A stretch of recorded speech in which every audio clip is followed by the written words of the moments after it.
الحمد للہ وسلام علی عباده الذین اصطفى اما بعد فاعوذ باللہ من الشیطان الرجیم بسم اللہ الرحمن الرحیم الحاقۃ ما الحاقۃ وما ادراک ما الحاقۃ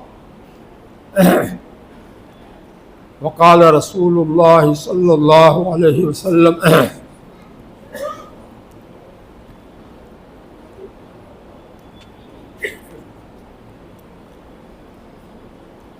يحشر الناس في صعيد واحد يوم القيامة فينادي مناد فيقول أين الذين كانت تتجافى جنوبهم عن المضاجع فيقومون وهم قليل فيدخلون الجنة بغير حساب ثم يؤمر سائر الناس إلى الحساب۔ قابل احترام علماء کرام اور میرے پیارے ایمانی بھائیوں، اللہ رب العزت کا ہم لوگوں پر بہت بڑا احسان و کرم ہے کہ اس نے ہمیں مرنے کے بعد کی جو منزلیں ہیں، قبر کی منزل سب سے پہلی اور آخری منزل جنت یا دوزخ، ان کے حالات سے ہم کو واقف کر دیا۔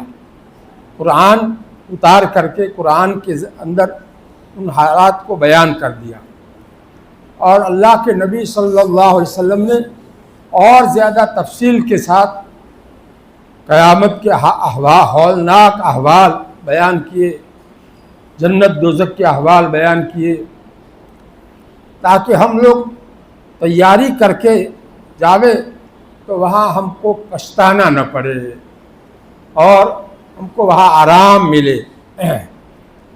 اللہ تعالیٰ کا ہمارے اوپر بہت بڑا احسان ہے، قرآن پاک نازل کیا اور اس کو سمجھانے والے پیغمبر، بلکہ عملی طور پر اس عمل کر کے دکھانے والے پیغمبر کو بھی بھیجا۔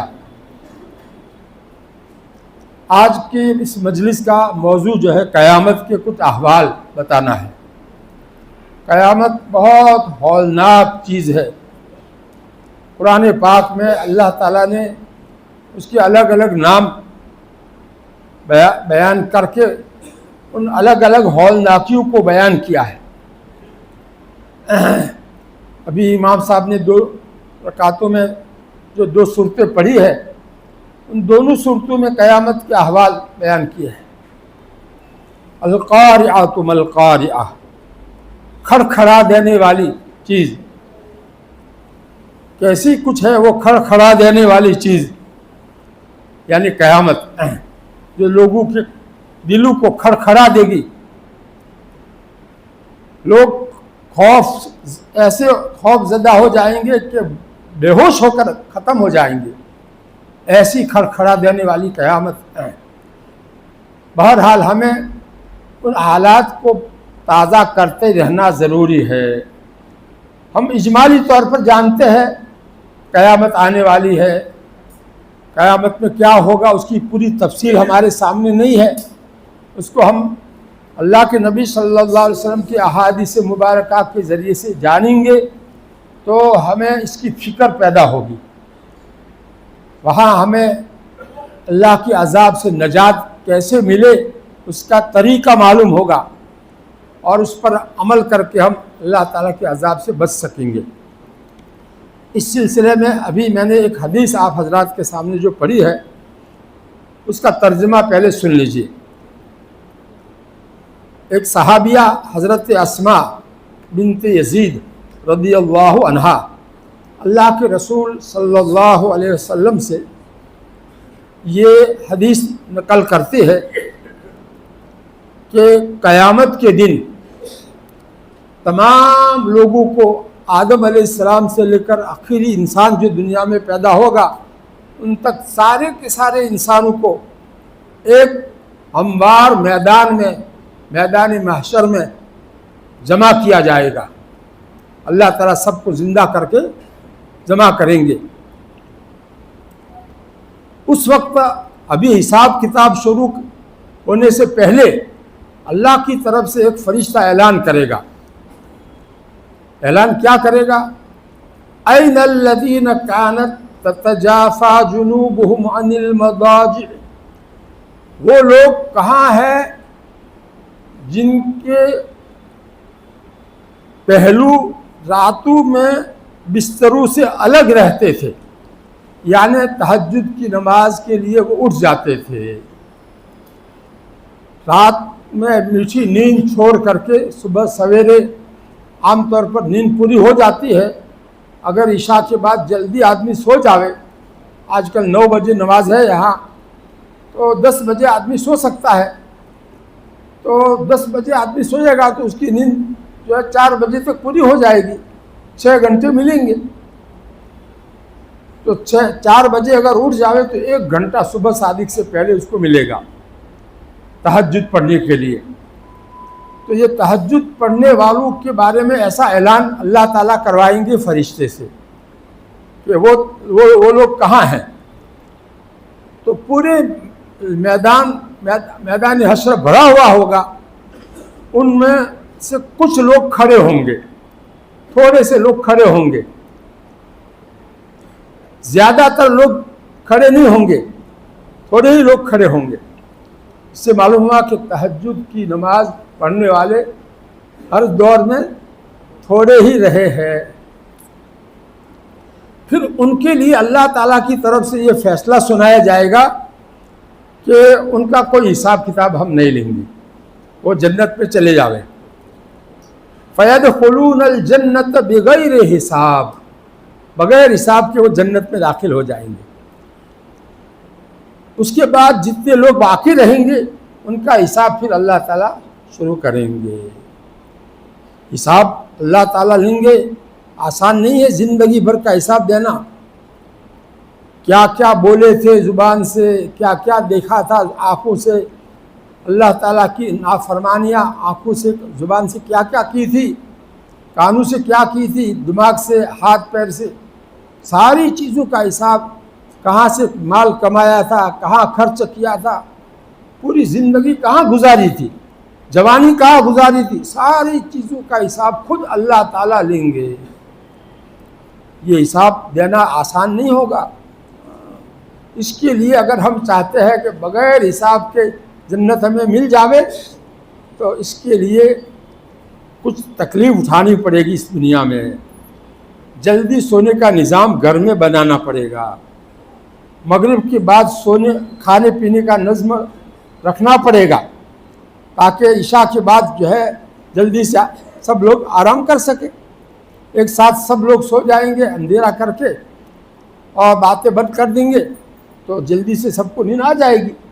تو نیند پوری ہو جائے گی تو پھر صبح میں جلدی اٹھنا آسان ہو جائے گا. اب ہم لوگ دیر سے سوتے ہیں، اس کی وجہ سے نیند پوری نہیں ہوتی، اس لیے صبح میں اٹھنا مشکل ہوتا ہے. فرض نماز کے لیے بھی اٹھنا مشکل ہوتا ہے، رکعت جاتی ہے. تو یہ ہمارے لیے بہت بھاری نقصان دینے والی بات ہے. فجر کی نماز تو فرض ہے، جماعت کے ساتھ مسجد میں آ کر ادا کرنا واجب ہے. اس کے اندر کمی کرنے سے تو آدمی عذاب کا مستحق ہو جاتا ہے.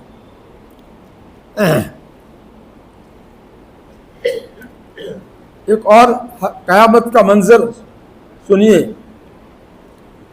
ایک صحابی ہے حضرت ابو سعید خدری رضی اللہ عنہ، انہوں نے اللہ کے رسول صلی اللہ علیہ وسلم سے ایک سوال پوچھا کہ قیامت کے دن اللہ تعالیٰ کے سامنے حساب کتاب کے لیے لوگوں کو جو کھڑا رہنا پڑے گا وہ تو بہت بڑا دن ہوگا، 50,000 سال کا دن ہوگا. کتنے؟ 50,000 سال. آدم علیہ السلام سے لے کر دنیا جو آباد ہوئی ہے آج تک ابھی 10,000 سال پورے نہیں ہوئے. اتنے سارے انبیاء، اتنی ساری امتیں گزری، ابھی تک 8,000 سال بھی پورے نہیں ہوئے. تو بتاؤ 50,000 سال تک کھڑا رہنا کوئی آسان کام ہوگا؟ یہ سوال پوچھا حضرت ابو سعید خدری رضی اللہ عنہ نے اللہ کے نبی صلی اللہ علیہ وسلم سے. من یقضی علی القیام یوم القیامہ، کہ قیامت کے دن کھڑے ہونے کی طاقت اتنے لمبے دن میں کس کو ہوگی، کیسے کھڑا رہے گا؟ ابھی دنیا میں ہم کو جو ہے پورا دن کھڑے رہنے کے لیے کہا جاوے تو بھی مشکل ہو جاوے، اور اگر پورا مہینہ کھڑے ہونے کے لیے کہا جاوے تو کتنا مشکل ہو، اور یہاں تو اتنے ہزار سال کا مسئلہ ہے۔ ہم کو کبھی ایسا سوال پیدا نہیں ہوتا ہے، صحابہ کو ایسے سوال پیدا ہوتے ہیں، اور اس کا جواب اللہ کے نبی صلی اللہ علیہ وسلم ایسا دیتے تھے جس سے پوری امت کو فائدہ ہو جاوے۔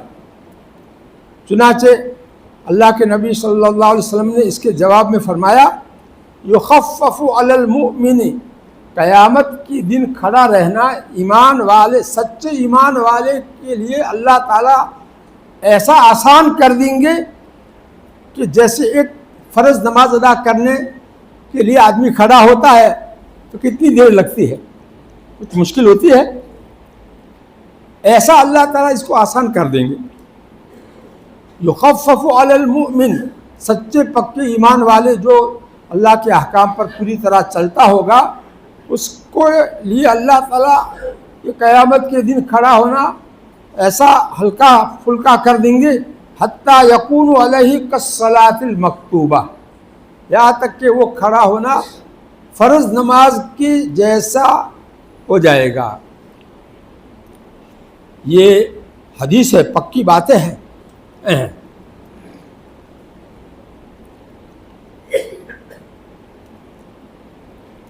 قرآن پاک میں بھی اس کی طرف اللہ تعالیٰ نے اشارہ کیا ہے۔ کافروں کے بارے میں یہ فرمایا ہے، علی الکافرین غیر یسیر، کہ کافروں کے لیے قیامت کے دن کھڑا رہنا آسان نہیں ہوگا، بہت مشکل ہوگا۔ اس سے معلوم ہوا کہ ایمان والوں کا معاملہ دوسرا ہوگا، ان کے لیے مشکل نہیں ہوگا، آسان ہوگا، لیکن جو سچے ایمان والے پورے ایمان کے تقاضوں پر عمل کرنے والے ہوں گے، ان کے لیے یہ بات فرمائی ہے۔ گنہگاروں کا حال کچھ اور ہو سکتا ہے، دوسری حدیث میں ان کا حال بیان کیا ہے۔ اب ایک حدیث اور سناتا ہوں، قیامت کے حالات میں سے ماں عائشہ رضی اللہ عنہا فرماتی ہے کہ میں نے اللہ کے رسول صلی اللہ علیہ وسلم کو اپنی کسی نماز کے اندر یہ دعا پڑھتے ہوئے سنا۔ کون سی دعا؟ اللہم حاسبنی حسابا یسیرا، اے اللہ آپ میرا آسان حساب لیجئے۔ کون دعا مانگ رہے ہیں؟ ہمارے نبی صلی اللہ علیہ وسلم مانگ رہے ہیں، اور نماز میں مانگ رہے ہیں۔ ہم نے کبھی مانگی ہے نماز میں؟ ہم کو کبھی یاد آتی ہے؟ جانتے تو ہے اس دعا کو، بہت سی جانتے، بلکہ الفاظ بھی یاد ہے، لیکن نماز میں جو رٹی رٹائی دعا ہے اللہم انی ظلمت، وہی پڑھتے ہیں، کبھی بھی اس کی ساتھ کوئی اور دعا کو ملاتے ہیں؟ اس طرح کی دعا اللہم حاسبنی حسابا یسیرا، ایسی کوئی دعا ملاتے نہیں ہیں۔ ہماری غفلت ہے، ہمارے سامنے قیامت کا حساب کیسا مشکل ہے وہ کچھ ہمیں معلوم نہیں ہے، اس لیے ہم لوگ اس سے غافل ہیں۔ ہمارے نبی صلی اللہ علیہ وسلم اپنے لیے اللہم حاسبنی، واحد متکلم کی ضمیر ہے، اے اللہ میرا حساب آسان لیجئے۔ کون کہہ رہے ہیں؟ ذرا سوچو۔ اور نماز میں یہ دعا اللہ تعالیٰ سے مانگ رہے ہیں۔ تو ماں عائشہ رضی اللہ عنہا نے پوچھا اللہ کے نبی صلی اللہ علیہ وسلم سے نماز پوری ہونے کے بعد کہ آسان حساب کا کیا مطلب ہے؟ مل حساب الیسیر یا نبی اللہ، دیکھو کیسا سوال کرتے ہیں، صحابہ صحابیات کیسے سوال کرتے ہیں۔ دین کو ہم تک جو ہے پہنچانے والے بیچ میں جو کڑی ہے وہ صحابہ کرام ہی ہے۔ انہوں نے سمجھ کر دین حاصل کیا، پوچھ کر کے سوال کر کے پوچھ کر کے دین کو سمجھا اور امت تک پہنچایا. تو اس کا جواب دیا ہمارے نبی صلی اللہ علیہ وسلم نے. ہم کو یہ سوال کرنے کی بات نہیں سوچتی ہے کہ آسان حساب اور اس کا مطلب یہ کہ کوئی مشکل حساب بھی ہوگا. تو آسان حساب کس کو کہتے ہیں؟ کوئی سوال کوئی نہیں کرتا ہے. یہ صحابہ کو اللہ تعالیٰ نے ایسی توفیق دی تھی امت کے لیے دین کو واضح کرنے کی. تو اس کے جواب میں ہمارے پیارے نبی صلی اللہ علیہ وسلم نے فرمایا کہ اَيُنْظَرَ فِي كِتَابِهِ، اللہ تعالیٰ اس انسان کے نامہ اعمال کے اوپر نظر ڈالیں گے، پھر اس سے درگزر کر دیں گے. یہ نہیں کہیں گے تو نے یہ گناہ کیوں کیا تھا، ایسا تو نے کیوں کیا تھا، اس طرح سے سوال نہیں کریں گے، بلکہ دیکھ کر کے جاؤ ہو گیا. تو یہ اس کو کہتے ہیں آسان حساب. اَيُنْظَرَ فِي كِتَابِهِ فَيُتَجَاوَزَ عَنْهُ یعنی اس سے درگزر کیا جاوے. اس کے نام اعمال کو دیکھ کر کے اللہ تعالیٰ اس سے درگزر کرے، کچھ آگے پوچھے نہیں کیوں نے ایسا کیا تھا، ایسا نہ پوچھے. تو یہ ہے آسان حساب. اور اس کے مقابلے میں مشکل حساب کون سا ہے اس کو بھی بتا دیا. اِنَّهُ مَن نُوقِشَ الْحِسَابَ يَوْمَئِذٍ یا عائشۃ ہلک. اے عائشہ، اس دن یعنی قیامت کے دن جس سے حساب میں پوچھ گچھ کی جائے گی کہ ایسا تو نے کیوں کیا تھا، اللہ تعالیٰ ایسا پوچھیں گے تو ایسا آدمی تو ہلاک ہو جائے گا. یہ ہے مشکل حساب. تو آسان حساب کا مطلب بھی سمجھ میں آ گیا. ہمیں اس کی دعا کرنی چاہیے کہ نہیں؟ نمازوں کے بعد، نماز کے اندر بھی کر سکتے ہیں. جب ہمارے نبی نے کی ہے تو ہم کیوں نہیں کر سکتے؟ اللہم انی ظلمت کے بعد میں یہ دعا پڑھ لیں دل سے سمجھ کر کے. نفل نماز ہو، فرض نماز ہو، اگر امام صاحب موقع دے تو جو ہے سلام ابھی نہیں پھیرا ہے، ہماری دعا پوری ہو گئی ہے تو ہم جو ہے اس دعا کو پڑھ سکتے ہیں. یا ہے کہ یہ دعا اللہم انی ظلمت کی بجائے اس کو پڑھ لیں، ایسی اور دوسرا کوئی بھی اور دوسری دعا بھی پڑھ سکتے ہیں. ایک اللہ کے نبی صلی اللہ علیہ وسلم کی ہے اللہم انی اعوذ بک من عذاب القبر ومن عذاب النار. اے اللہ میں آپ کی پناہ مانگتا ہوں قبر کے عذاب سے اور دوزخ کے عذاب سے. یہ نماز میں اللہ کے نبی صلی اللہ علیہ وسلم یہ دعا مانگتے تھے اللہم انی اعوذ بک من عذاب القبر ومن عذاب النار ومن فتنة المحیا والممات ومن فتنة المسیح الدجال. اور موت اور زندگی کے فتنوں سے میں آپ کی پناہ مانگتا ہوں اور دجال کی فتنے سے بھی آپ کی میں پناہ مانگتا ہوں. یہ کون مانگتے تھے؟ ہمارے نبی صلی اللہ علیہ وسلم نماز میں یہ دعا مانگتے تھے اللہم انی اعوذ بک من المغرم والمأثم. اے اللہ میں آپ کی پناہ مانگتا ہوں قرض کے بوجھ سے اور گناہ کرنے سے. اللہ کے نبی صلی اللہ علیہ وسلم کیسی کیسی دعا مانگتے تھے نماز میں. بخاری شریف میں دعائیں آئی ہے. اب بتاؤ ہم لوگ ایک رٹی رٹائی دعا مانگ لیتے ہیں بغیر سمجھے تو اس سے کام نہیں چلے گا. بھی اس کی معنی ذہن میں رکھ سکتے ہیں آپ، جو ہے معنی ذہن میں خلاصہ اس کا رکھ کر کے آپ اس کو پڑھیں گے کچھ نہ کچھ مطلب ذہن میں رہے گا. تو یہ دل سے مانگنا کہلائے گا. اب ایک حدیث جو ہے اور سناتا ہوں. قیامت کے یہ امید افزا حدیث ہے.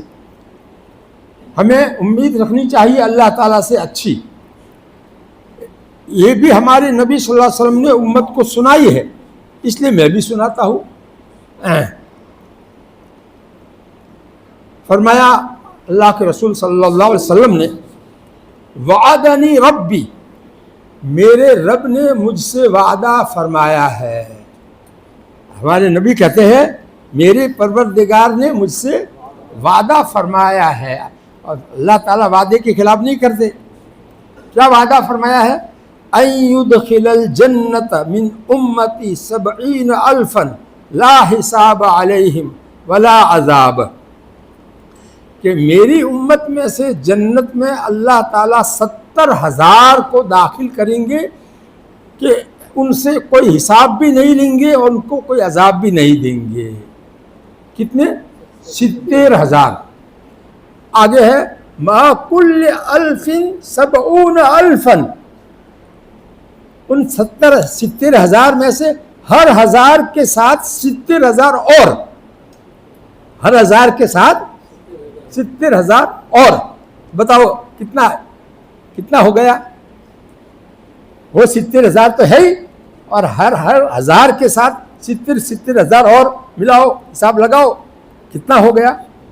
بغیر حساب کے، بغیر عذاب کے میرا رب ان کو جنت میں داخل کرے گا، ایسا وعدہ مجھ سے میرے رب نے کیا ہے۔ واہ واہ واہ واہ۔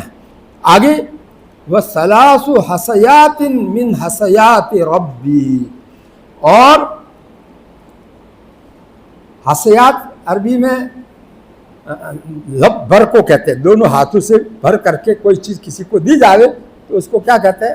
لب، اردو میں کہتے ہیں لب بھر کر دینا۔ تو یہ دو ہاتھوں میں جو جتنا آوے اس کو جو ہے حسیہ کہتے ہیں۔ تو 3 حسیے اور جنت میں اللہ تعالیٰ داخل کریں گے بغیر حساب کے اور بغیر عذاب کے۔ وہ 3 حسیے کس کے؟ میرے رب کے حسیات میں سے۔ اب اس کا مفہوم جو ہے حضرت نے بیان کیا ہے کہ ان سب کے اوپر جو بتایا 70,000 اور ہر ایک 1000 کے ساتھ 70,000، ان سب کے علاوہ اللہ تعالیٰ اپنی خاص شان رحمت سے اس امت کی بہت بڑی تعداد کو 3 دفعہ کر کے اور جنت میں بھیجے گا، اور یہ سب وہی ہوں گے جو بغیر حساب اور بغیر عذاب کے جنت میں داخل ہوں گے۔ سبحانک و بحمدک یا ارحم الراحمین۔ مولانا منظور صاحب نعمانی ایسے الفاظ ایسے تشریح کے بعد میں لکھتے ہیں سبحانک و بحمدک یا ارحم الراحمین، آپ کی ذات پاک ہے ہر عیب سے، ہم آپ کی تعریف کرتے ہیں، اے تمام رحم کرنے والوں میں سب سے بڑے رحم کرنے والی ذات۔ اب اس کے اوپر جو ہے انتباہ، حضرت نے انتباہ کے معنی کیا ہے ذرا اچھی طرح سے سمجھو، جو بات میں آگے اس حدیث کی شرح میں کہنا چاہتا ہوں اس سے دھوکے میں مت آ جانا۔ ہاں، اس قسم کی حدیثوں کی پوری حقیقت اسی وقت کھلے گی جب یہ سب باتیں عملی طور پر سامنے آئے گی۔ اس دنیا میں تو ہمارا علم اور ادراک جاننا اتنا ناقص ہے کہ بہت سے ان واقعات کو صحیح طور پر سمجھنے سے بھی ہم قاصر یعنی عاجز رہتے ہیں، جن کی خبریں ہم اخباروں میں پڑھتے ہیں، مگر اس قسم کے واقعات کا کبھی ہم نے تجربہ اور مشاہدہ کیا ہوا نہیں ہوتا، اس لیے ان خبروں کے بارے میں بھی ہم کو اچھی طرح صحیح بات سمجھ میں نہیں آتی ہے۔ دنیا کی خبریں ہیں لیکن اس کا تجربہ ہمیں نہیں ہوا ہے، اس لیے ہمیں اس کی صحیح حقیقت سمجھ میں نہیں آتی۔ ہمارا علم تو اتنا ادھورا ہے، تو آخرت ہے تو بہت ہی الگ جو ہے عالم ہے، اس کی باتیں ہم کیا سمجھ سکتے ہیں یہاں بیٹھ کر کے۔ اس لیے اس حدیث کا مفہوم بھی ہم اپنے طور سے نہ لیں بلکہ یہ سمجھے کہ ہم اس کو سمجھنے سے قاصر ہے، اس لیے حضرت نے اس کا ترجمہ جو ہے اسی الفاظ کے ساتھ کیا ہے۔ ترجمے میں کیا کیا ہے؟ اور 3 حسیے اور 3 حسیے اور میرے پروردگار کے حسیات میں سے میری امت میں سے بغیر حساب اور بغیر عذاب کے جنت میں بھیجے جائیں گے، یہ اس طرح سے ترجمہ کیا ہے۔ اور پھر اس کی تشریح میں یہ بات کہی ہے کہ اپنی خاص شان رحمت سے اس امت کی بہت بڑی تعداد کو 3 دفعہ کر کے جنت میں بھیجے گا۔ دیکھو، جس چیز کو سمجھانا ہمارے لیے مشکل ہوتا ہے یہ محدثین ہی سمجھا سکتے ہیں، ان کے پاس ایسے تعبیر اور الفاظ ایسے ہوتے ہیں کہ اس کے ذریعے سے وہ سمجھا لیتے ہیں. اس لیے ہم محتاج ہیں ان کی تعبیرات کے ذریعے سے حدیث کا مفہوم امت کے سامنے لانے کے ہم محتاج ہیں. اس لیے میں اس کو پڑھ کر کے بار بار 2 مرتبہ پڑھ کر کے جو ہے یہاں آ کر کے بیٹھتا ہوں، تاکہ اللہ کے نبی صلی اللہ علیہ وسلم کی بات کی ترجمانی صحیح الفاظ سے میں کر سکوں، اپنی طرف سے کوئی غلط ترجمانی نہ ہو جاوے. یہ حدیث کتنی امید افزا حدیث ہے. اس کے ساتھ ساتھ ہمیں ہمارے اکابر کی سیرت کو بھی سامنے رکھنا چاہیے. حضرت عمر رضی اللہ عنہ کتنے اونچے درجے کے صحابی، جنت کی خوشخبری ان کو اللہ کے نبی صلی اللہ علیہ وسلم نے دی، لیکن پھر بھی اللہ کے عذاب سے کتنا ڈرتے تھے، کتنا ڈرتے تھے.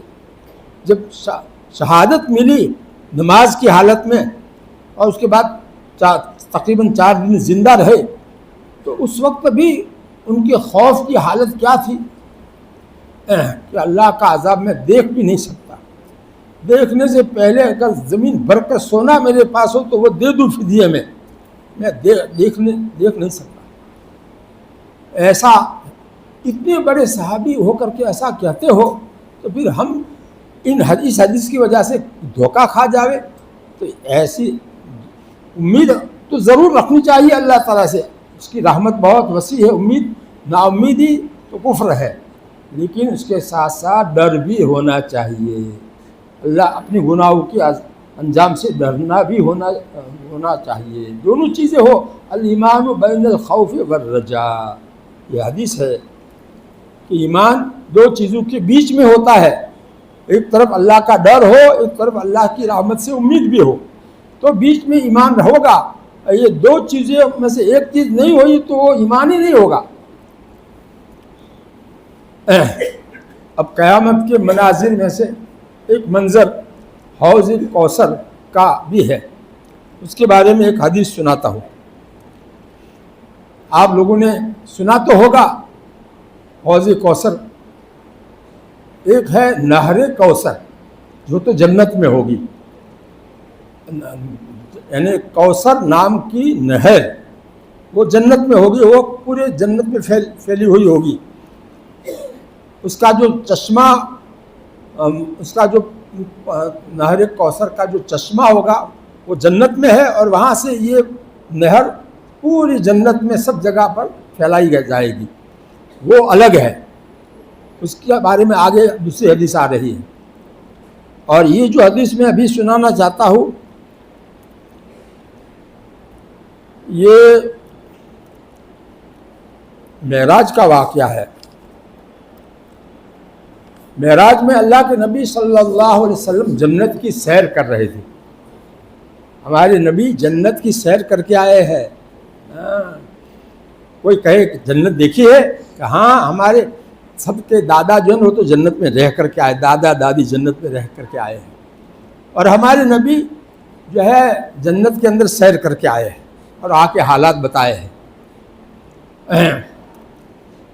تو فرماتے ہیں ہمارے پیارے نبی صلی اللہ علیہ وسلم، بینا انا اسیر فی الجنت، جس وقت کہ میں جنت میں سیر کر رہا تھا، تفریح کر رہا تھا. تو یہ معراج کا واقعہ ہوا. معراج میں آپ کو جنت کی سیر کرائی گئی ہے. اذا انا بنہر، تو جنت میں میں نے ایک نہر دیکھی، عجیب و غریب قسم کی نہر دیکھی. دنیا میں نہر ہوتی ہے تو اس کے دونوں کناروں پر کچھ نہیں ہوتا ہے، اور وہاں تو دونوں کناروں پر جو ہے موتیوں کے گنبد، گول گول گنبد موتیوں کے، اندر سے خالی، اندر آدمی رہ سکے ایسا، اور چمکتے موتی کے گنبد پوری لائن کی لائن قطار دونوں طرف جو ہے جنت کے کناروں پر ایسی. میں نے ایسی عجیب و غریب نہر دیکھی. تو میرے ساتھ جبریل علیہ السلام تھے سیر کرانے میں. میں نے ان سے پوچھا، ما ھذا یا جبریل، یہ کیا چیز ہے چمکدار دونوں طرف اور یہ نہر بیچ کی؟ تو حضرت جبریل علیہ السلام نے تعارف پاس میں اس لیے رہے کہ یہ گائیڈ چاہیے کیا جو ہے یہ کیا ہے وہ بتاوے. تو فرمایا حضرت جبریل علیہ السلام نے ھذا الکوثر الذی اعطاک ربک، یہ وہ کوثر ہے، یہ وہ نہر کوثر ہے. تو یہ جنت کی نہر ہوئی. اور ایک ہے حوض کوثر، وہ جنت سے باہر قیامت کے میدان میں حوض جو ہوگا اس میں بھی پانی تو وہی ہوگا، جنت میں سے ہی اس کا کنیکشن ہوگا پانی وہاں. وہ حوض بہت بڑا حوض، کئی میل لمبا چوڑا حوض ہوگا، چورس وہ حوض ہوگا. اور ایک طرف سے آدمی چل کر کے ایک کنارہ جو پار کرنا چاہے تو 1 مہینہ چاہیے. ایسے چاروں طرف 4 مہینے میں وہ چل کر پورا ہو سکتا ہے. اتنا بڑا نہر، اتنا بڑا حوض، اتنا بڑا تالاب جو ہے وہ اس کا نام ہے حوض کوثر. یہ تو جنت سے باہر میدان حشر میں ہوگا. اس کا پانی اتنا میٹھا اور اتنا سفید اور اتنا پیاس بجھانے والا ہوگا، جو ایک مرتبہ اس کو پی لے گا تو اس کو کبھی پیاس نہیں لگے گی. اللہ کے نبی صلی اللہ علیہ وسلم وہاں اپنی امت کو پانی پلا رہے ہوں گے. اس کی پوری تفصیل آ رہی ہے، اس کو بھی ہمیں پڑھنا چاہیے اور ذہن میں لینا چاہیے تاکہ امید ہو، شوق پیدا ہو اس کو حاصل کرنے کا. الذی اعطاک ربک، یہ نہر کوثر جنت کی جو ہے وہ آپ کو آپ کے پروردگار نے عطا فرما دی ہے. انا اعطیناک الکوثر میں اس کا ذکر ہے کہ نہیں؟ یقیناً ہم نے آپ کو کوثر دی ہے. تو کوثر کا لفظ بہت عام ہے، خیر کثیر میں بہت ساری چیزیں داخل ہے. اس میں یہ نہر کوثر بھی اور حوض کوثر بھی داخل ہے.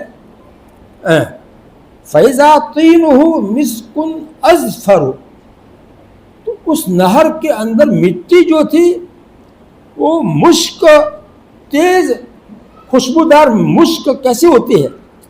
مشک ہو، اور مشک دنیا میں اعلیٰ قسم کی خوشبو ہے، اور اس کے اندر خوشبو تیز ہو، ایسی تو اس کی مٹی تھی اندر، اس نہر کے اندر نیچے کی مٹی. دنیا میں کہیں اس کا تصور کوئی کر سکتا ہے؟ ایسی نہر کا پانی کیسا ہوگا؟ خوشبودار پانی، میٹھا.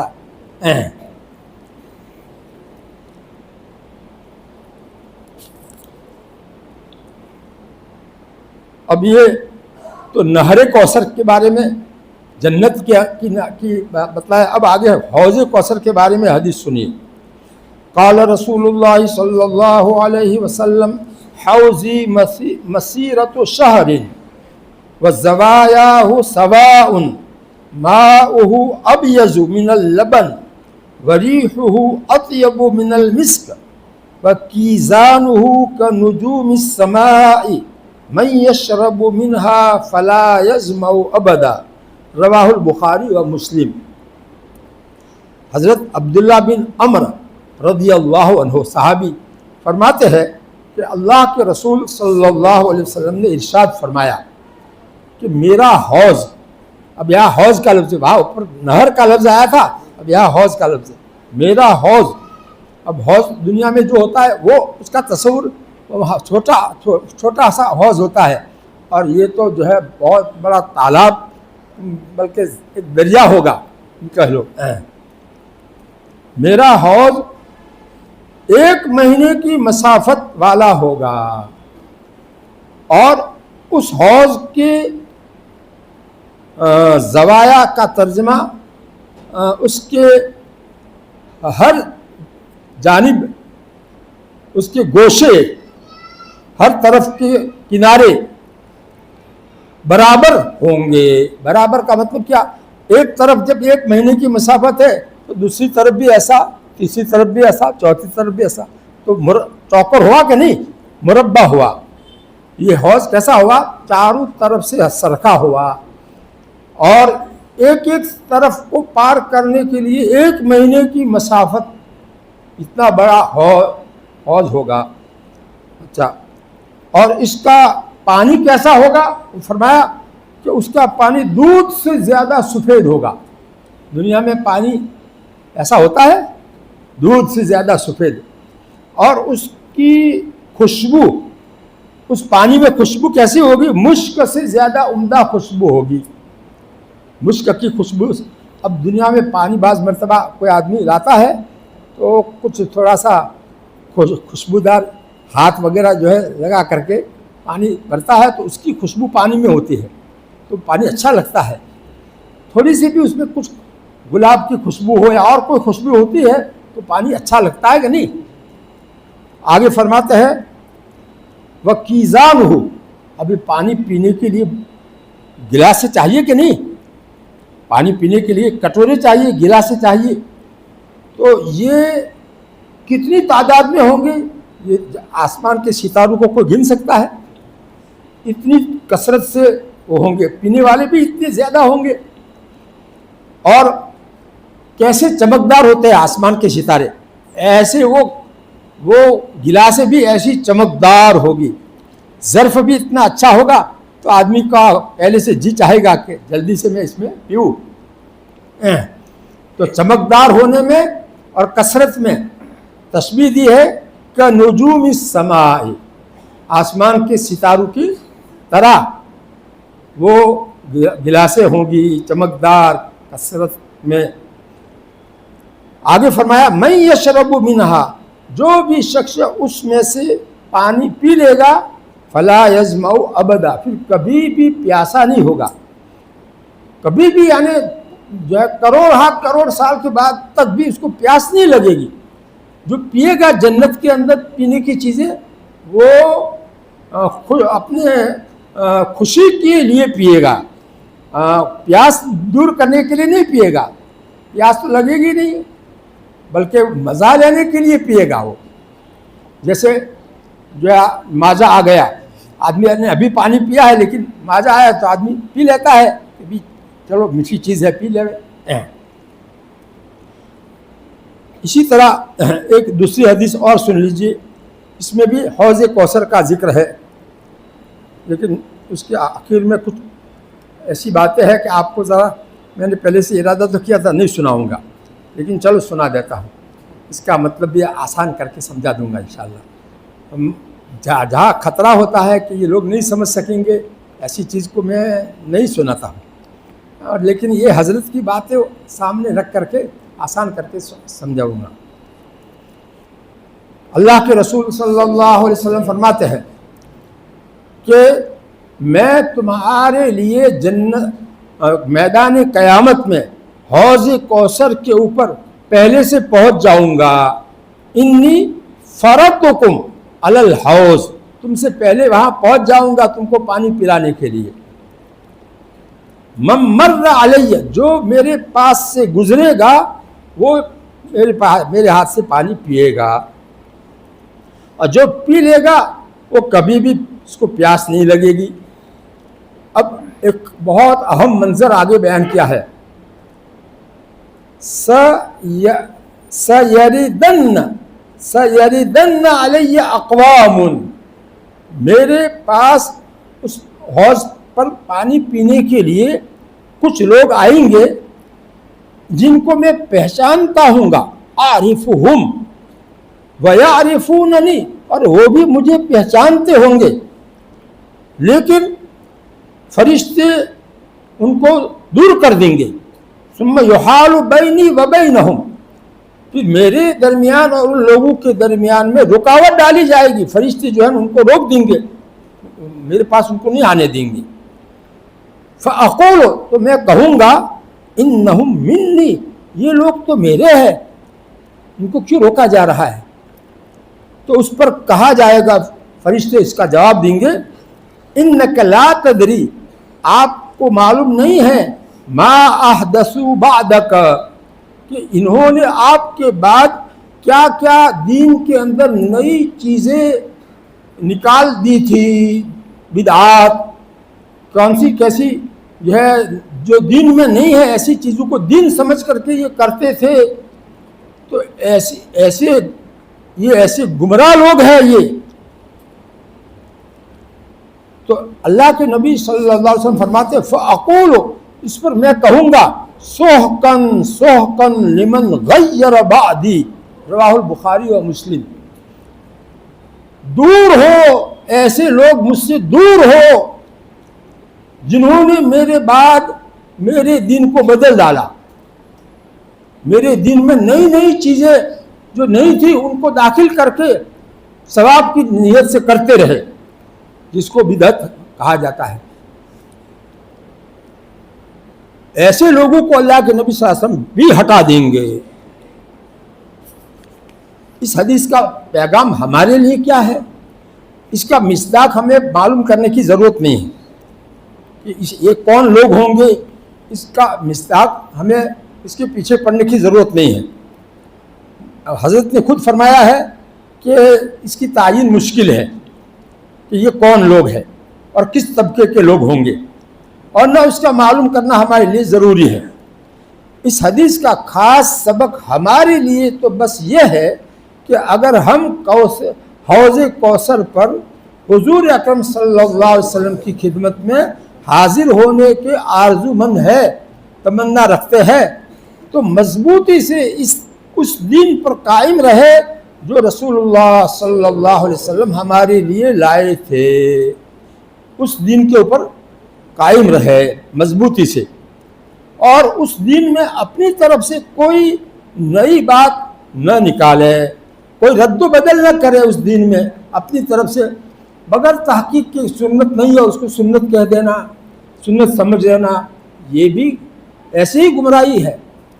اللہ تعالی ہم سب کو دین کا صحیح علم حاصل کرنے کی توفیق عطا فرمائے۔ اللہ کے نبی صلی اللہ علیہ وسلم کی سنتوں کے بارے میں کتابیں لکھی گئی ہے، گجراتی میں بھی چھپی ہے، اردو میں بھی ہے۔ اس میں سنتوں کو پڑھنا تاکہ پتہ چلے کہ یہ جو ہے یہ کام سنت ہے، اس طرح سے کام کرنا سنت ہے، یہ اور اس کے خلاف کرنا یہ سنت نہیں ہے، یہ باتیں معلوم ہو۔ سب سے پہلے تو علم کی ضرورت پڑتی ہے، اس کے بعد آدمی کا عمل سنت کے مطابق ہوگا۔ اس لیے ہم لوگ جو ہے تھوڑا سا وقت اپنے لیے نکالے، دین کا علم حاصل کرنے کے لیے کچھ کتابیں پڑھنا جانتے ہیں تو کتابوں کے ذریعے سے تھوڑا سا علم حاصل کرتے رہے، روزانہ 10-15 منٹ، اور جو سمجھ میں نہ آوے وہ اچھے مولانا سے پوچھ کر کے مطلب سمجھ لے۔ اس طرح سے آپ جو ہے سنتوں کا علم حاصل کریں اور اس کے اوپر جم جاوے۔ یہ اس حدیث کا خاص جو پیغام ہے ہمارے لیے، وہ اس کو حضرت نے بتا دیا۔ اب ایک حدیث اور سن لیجئے۔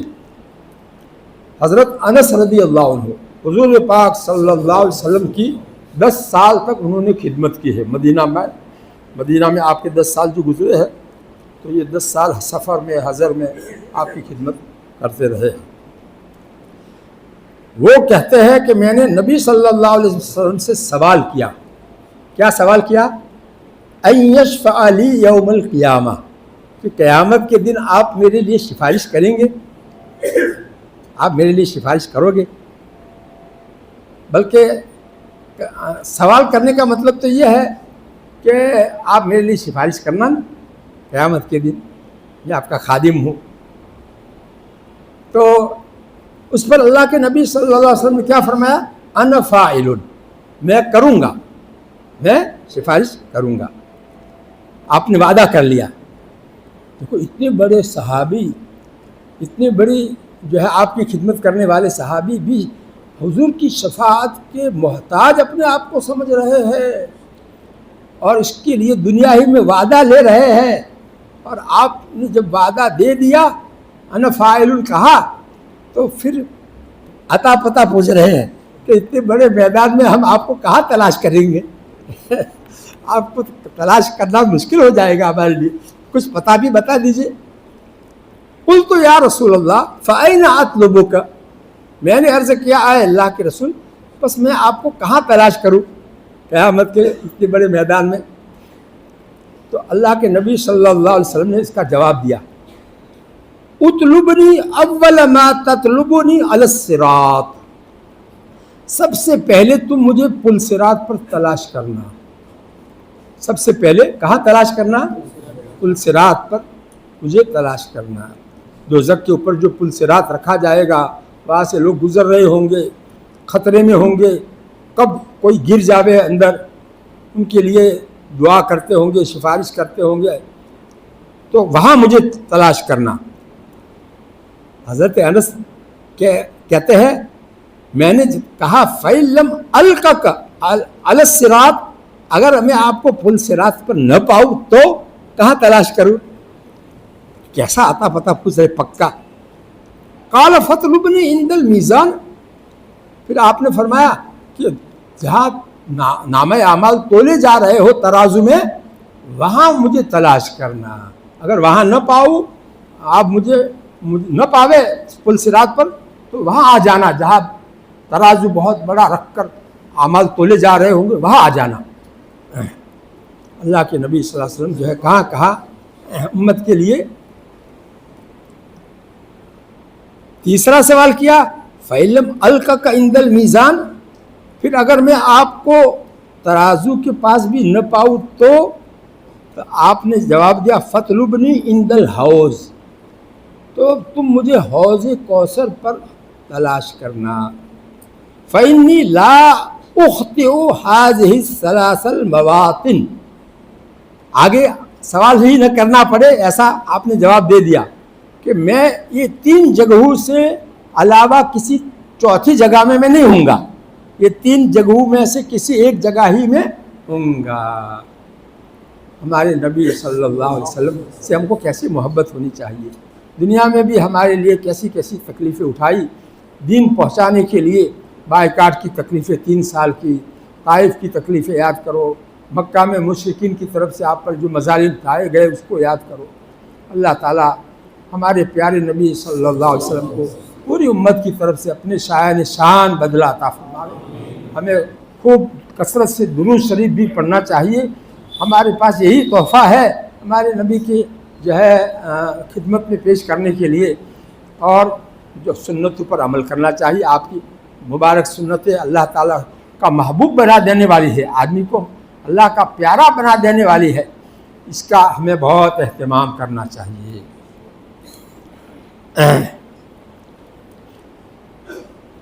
اس حدیث کی تشریح کے بعد میں ایک جملہ حضرت نے لکھا ہے، پہلے یہ لکھا ہے کہ یہ اتے پتے جو بتائے حضور نے یہ صرف حضرت انس کے لیے نہیں تھے، پوری امت کے لیے ہے۔ یہ بات بھی حضرت نے وضاحت کر دی تشریح میں۔ اور پھر آگے ایک جملہ لکھا ہے اللہم توفنا علی ملتہ واسعدنا بشفاعتہ، اے اللہ آپ ہم کو ہمارے نبی کی ملت اسلام کے اوپر وفات دینا، اور ہمارے نبی کی شفاعت سے ہم کو مالا مال کر دینا۔ اب آگے ایک اور حدیث سن لیجیے۔ حضرت مغیرہ بن شعبہ رضی اللہ عنہ فرماتے ہیں کہ اللہ کے رسول صلی اللہ علیہ وسلم نے ارشاد فرمایا شعار المؤمنین یوم القیامہ علی الصراط رب سلم سلم، مسلمانوں کی خاص نشانی، ان کا امتیازی وظیفہ، جب وہ پل صراط کے اوپر سے گزر رہے ہوں گے تو کیا ہوگا؟ یہ جملہ ہوگا رب سلم سلم۔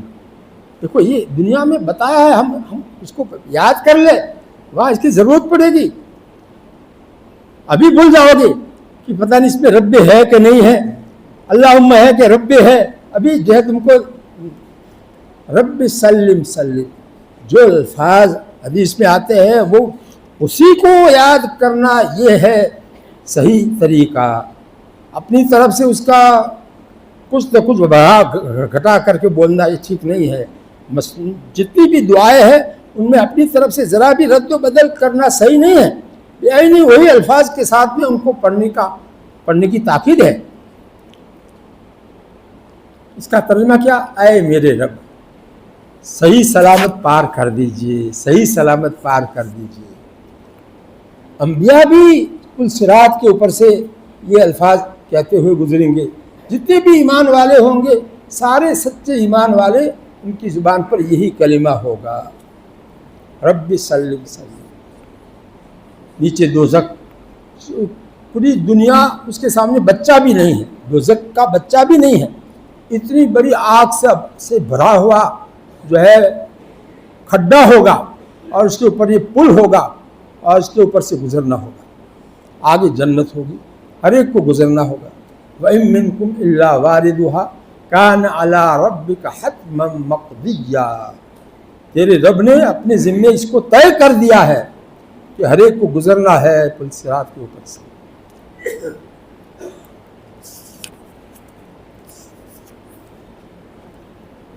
اللہ کے نبی صلی اللہ علیہ وسلم فرماتے ہیں ہر نبی کو میدان قیامت میں ایک حوض دیا جائے گا، ہر نبی کو، ہر نبی کی امت جو ہے اپنے اپنے نبی کے حوض سے پانی پیے گی۔ اب وَإِنَّهُمْ لَيَتَبَاهُونَ أَيُّهُمْ أَكْثَرُ وَارِدَةً، اور یہ ہر ایک نبی اس پر فخر کرے گا کہ میرے پاس پانی پینے والے زیادہ آتے ہیں یا وہاں زیادہ جاتے ہیں، کس کے پاس زیادہ پانی پینے والے آتے ہیں۔ وَإِنَّهُمْ لَيَتَبَاهُونَ أَيُّهُمْ أَكْثَرُ وَارِدَةً۔ آگے اللہ کے نبی صلی اللہ علیہ وسلم اپنے بارے میں فرماتے وَإِنِّي لَأَرْجُو أَنْ أَكُونَ أَكْثَرَهُمْ وَارِدَةً، اور مجھے یقیناً اس بات کی پوری امید ہے کہ میرے پاس پانی پینے والے ان سب سے زیادہ ہوں گے، ان سب انبیاء کے حوض پر آنے والوں سے زیادہ ہوں گے۔ اکثرہم واردۃ، یہ ترمذی کی روایت ہے۔ اللہ تعالیٰ ان احادیث مبارکہ کا اثر ہم سب کے دلوں میں اتارے اور اس کا دھیان رکھ کر زندگی گزارنے کی توفیق عطا فرمائے۔